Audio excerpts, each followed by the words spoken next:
अस्सलाम वालेकुम everyone, welcome back to my YouTube channel. नाज़रीन, मैं आज आपके साथ एक कहानी शेयर करने जा रहा हूँ। एक ऐसी कहानी, एक ऐसी दर्दनाक कहानी, ऐसी एक हौलनाक कहानी, एक ऐसी खातून की कहानी जो एक ऐसे पेशे से ताल्लुक़ रखती है जिससे सब दोस्ती तो करना चाहते हैं लेकिन उसको इज्जत नहीं देना चाहते। बहुत से लोग जानते होंगे कि मेरा ताल्लुक़ सहाफ़त के पेशा से है। तो इसी तरह एक इंटरव्यू के सिलसिले में एक ऐसी खातून से, एक ऐसी लड़की से मुलाकात हुई जो कि पेशा से जिस्म फरोशी करती है। आप उसको फहाशा औरत भी कह सकते हैं, आप उसको प्रॉस्टिट्यूट भी कह सकते हैं। हर ज़ुबान में, हर लैंग्वेज में, हर जगह उसका एक अलग नाम है। मैंने उसकी कहानी सुनी। मैं चाहता था कि वो कैमरे के ऊपर रिकॉर्ड हो सके, लेकिन वो इसके लिए तैयार नहीं थी चूंकि वो अपने घर वालों से छुप के कर रही थी। एक ऐसी कहानी जो सुन के मेरा तो दिल दहक गया। यकीन करें, वो सुनने के बाद अपना आप ऐसा लग रहा था जैसे कि हम लोग बहुत ही कोई अजीब व गरीब किस्म के लोग हैं। हमारी इंसानियत मर चुकी है, हमारा ज़मीर मुर्दा हो चुका है। जब मैंने उससे पूछा, हर इंसान को एक तजस्सुस होता है ये जानने का कि आखिर एक लड़की, एक शरीफ लड़की कैसे इस बिजनेस की तरफ आती है, इस धंधे की तरफ आती है, इस पेशे की तरफ आती है।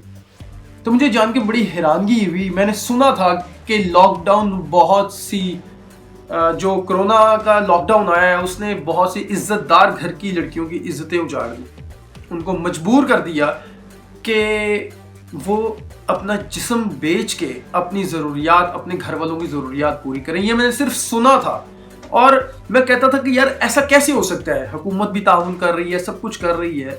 लेकिन जब मैंने उसकी कहानी सुनी तो मुझे वाकई पता लगा कि ऐसा हुआ है, लोगों की इज्जतें बिकी हैं। दोस्तों, बड़ी एक अजीब सूरत हाल देखी, सुनी मैंने। तो जब उसने मुझे बताया कि कहती हमारा घर का सिस्टम बहुत अच्छा चल रहा था, मैं एक ब्यूटी पार्लर में काम कर रही थी और ब्यूटी पार्लर का काम मुझे सारा आता था। मुझे हैरानगी भी इस वजह से हुई क्योंकि उसको देख के लग नहीं रहा था बिल्कुल भी कि वो एक इस तरह इस पेशे से वाबस्ता है। तो जब उसने मुझे बताया कि वो ब्यूटी पार्लर में काम करती थी और उसे ब्यूटी पार्लर का सब काम आता था, हेयर स्टाइलिंग, मेकअप, ये वो अल्टर बल्टर जो उनकी चीज़ें होती हैं। तो अचानक ही लॉकडाउन स्टार्ट हो गया।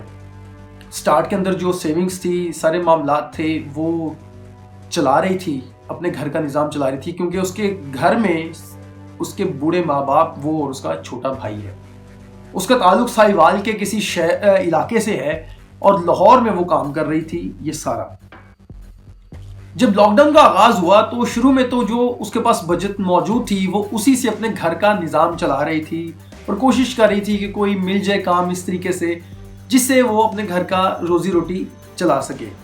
लेकिन जब लॉकडाउन बढ़ता गया, हर तरफ भूख अफलास की और एक कोरोना से मरने का खौफ अपनी जगह, भूख से मरने का जो खौफ था वो भी तारी होता हुआ जा रहा था। तो मुझे उसने कहा कि मुझे समझ ना आया मैं क्या करूं। मैंने लोगों से ताउन की बात की। जब जिससे बात करूं हर शख्स जिस्म नोचने के लिए तैयार बैठा है, कोई वैसे मदद करने के लिए तैयार नहीं है। हर शख्स, किसी को ये कह दिया जाए कि जी मेरी 5,000 रुपये मदद कर दें तो उसका सवाल ही होता था हम कर तो दें लेकिन बदले में हमें क्या मिलेगा। जिस मुआशरे के अंदर ऐसे लोग मौजूद हों वहां पे कैसे हवा की बेटी की इज्जत नीलाम ना हो। कहती कि कुछ दिनों के बाद जब सारे मामलात ख़त्म होने लग पड़े, टेंशन पड़ गई कि क्या किया जाए, किस तरीके से किया जाए, तो मुझे समझ में ना आया। तो मैंने एक अपनी दोस्त से बात की। उसने मुझे कहा कि ये रास्ता है, अगर तुम इस पर चलना चाहती हो तो सो बिस्मिल्लाह, क्योंकि यहाँ पे कोई किसी की मदद नहीं करता जब तक किसी को कोई फ़ायदा ना हो। उसने कहा मुझे भी बहुत सी मजबूरियाँ इसमें लेके आई थी। तो वो कहती कि मैंने सोचा कि भूख से मरने से बेहतर है इस रास्ते का इंतखाब कर लिया जाए और अपनी ज़रूरियात भी पूरी कर ली जाए और अपने घर वालों की ज़रूरियात भी पूरी कर ली जाए। تو اس نے مجھے کہا کہ میں آنا نہیں چاہتی تھی. میں نے کہا پھر کیسے؟ ایک لڑکی کے لیے ایسا کرنا بڑا مشکل نہیں ہو جاتا؟ اس نے کہا کہ میرے لیے بڑا مشکل تھا، لیکن میں جب یہ دیکھا کہ جب کچھ ہے ہی نہیں تو پھر میں کیا کرتی، سوائے اس کے کہ میں زہر کھا کے مر جاتی یا اپنے گھر والوں کو زہر دے دیتی، ہم سارے مر جاتے. تو اس سے بہتر تھا کہ خود اپنی قربانی دے دو، اپنی عزت کی قربانی دے دو اور اپنے گھر والوں کو ایک اچھی زندگی دے دو. اس نے کہا کہ چونکہ کچھ عرصہ پہلے میں اپنے کزن کے ساتھ عشق میں مبتلا تھی اور اس کزن نے اس محبت کا، نام نہاد محبت کا بھرپور فائدہ اٹھایا اور اس کے ساتھ جسمانی تعلقات استوار کیے.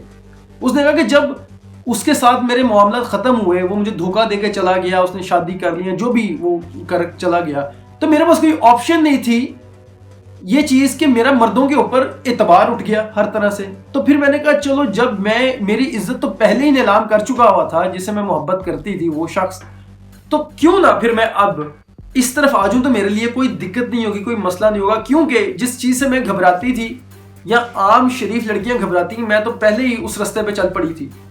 تو میں اس طرف آ گئی.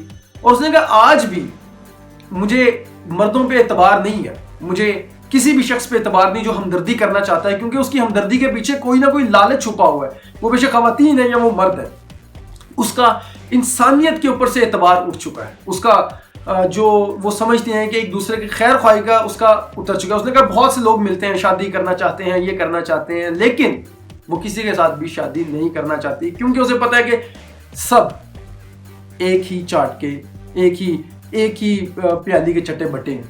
وہ سوچنے کی بات یہ ہے کہ یہ کہانی یہ صرف ایک لڑکی کی کہانی نہیں ہے، یہ اس معاشرے کا عالم ہے. یہ معاشرہ ادھر سے گزر رہا ہے. یہ سننے کے بعد ہم ایک چیز کے اوپر تو طے ہے کہ ہم کسی کی مدد اپنے فائدے کے بغیر نہیں کرتے. ہم چاہتے ہیں کہ ہم کسی کی مدد کریں، لیکن اس میں ہمارا فائدہ بھی پوشیدہ ہے. بے شک وہ سیاستدان ہو، وہ ووٹ لینا چاہتا ہے، وہ کسی کی مدد کرتا ہے، کیمرے کے سامنے کرتا ہے تاکہ لوگ کہیں واہ واہ واہ واہ. لیکن دوستو، یہ کہانی بتانے کا مقصد صرف اتنا ہے کہ ہم لوگوں کی انسانیت مر چکی ہے. اگر آج یہ کہانی سننے کے بعد ہم یہ عہد نہ کریں، یہ ہم نہ سوچیں کہ ہمارے ارد گرد جو غریب لوگ ہیں یا ہمارے غریب رشتہ دار ہیں، غریب دوست ہیں، یا ہمارے نظر میں جو ہمارے کوئی محلے دار ہیں، اگر ہمیں ان کا تعاون کرنا چاہیے، اگر ہم نہیں کر سکتے، اگر ہم لوگ اچھا کھانا کھا رہے ہیں اور ان کے گھر شوربہ تک نہیں ہے، روٹی تک نہیں ہے کھانے کے لیے، تو سمجھ لیجئے ہمارے ضمیر مردہ ہو چکے ہیں، ہمارا انسان مر چکا ہوا ہے، انسانیت مر چکی ہوئی ہے. اور ہمیں صرف انتظار کرنا چاہیے کہ کب ہم اپنی قبروں پہ جائیں، اور جب ہم اپنی قبروں میں پہنچیں گے نا، تو وہ فرشتے ضرور آگے بتائیں گے اور ہماری انسانیت بھی ہمیں یاد کروائیں گے. لیکن اس وقت نہ اس انسانیت کا فائدہ ہوگا، نہ اس وقت کوئی ضمیر جاگے گا، نہ تب کوئی فائدہ ہوگا. ہمیں اپنا خیال رکھنا چاہیے، اپنے گرد و نواح کے لوگوں کا خیال کرنا چاہیے، کیونکہ اسی سے سب کچھ ہے.